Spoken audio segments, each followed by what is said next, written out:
Hello, my name is Kirkin and today I want to tell you about the history of shotguns used by the American military during the World War I. Shotguns played a crucial role in World War I, especially for the American soldiers who were fighting in the trenches. These weapons were not only effective but also played a significant role in boosting the morale of the soldiers.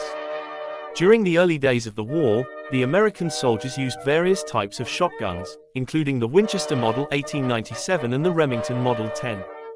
The Winchester Model 1897 was a pump-action shotgun that was designed by John Browning. It was commonly used by American soldiers in the trenches due to its reliability and high firing rate. Such high firing rate could be reached by using slamfire.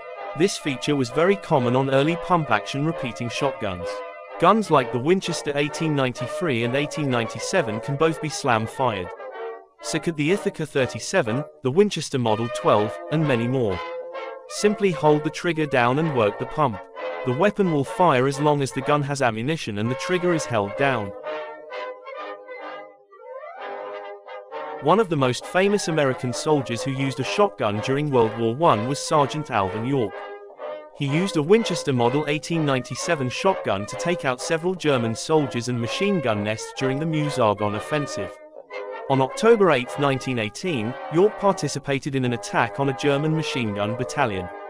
His patrol was pinned down by enemy fire, and his superior and others were wounded. Taking command, York brought his marksmanship into play.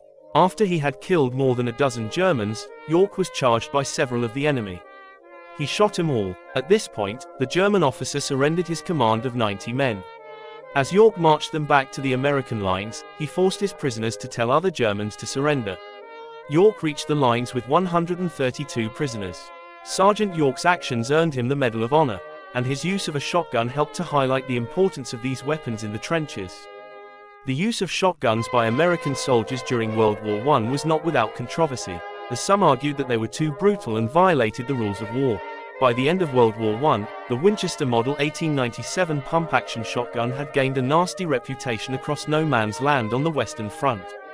Despite the emergence of numerous novel weapons technologies, including mechanized armor, soaring warplanes, various chemical gases, and flamethrowers, the most feared American weapon, from the German perspective, was this infamous trench shotgun. The trench shotgun is America's greatest contribution to the war, Peter P. Carney, the editor for the National Sports Syndicate, wrote in 1918. Through the expert handling of the trench shotgun, the Germans learned that the Yanks were coming. At the first taste of the pellets, the Germans began to whine and then to write notes calling us barbarians. Regarding the psychological impact of the handheld weapon on German troops, Carney continued, "It carries more terrors into the hearts of the enemy than any other instrument of destruction that has been used. The guns are mainly in the hands of trapshooters, men who learned to shoot at clay targets at the gun club," Carney writes. Trapshooters are sportsmen and have used the guns to deflect and explode hand grenades thrown by the enemy. The German government protests against the use of shotguns by the American army and calls attention to the fact that according to the law of war, every prisoner of war found to have in his possession such guns or ammunition belonging thereto forfeits his life. The Swiss legation in charge of representing German interests wrote in a wartime memorandum.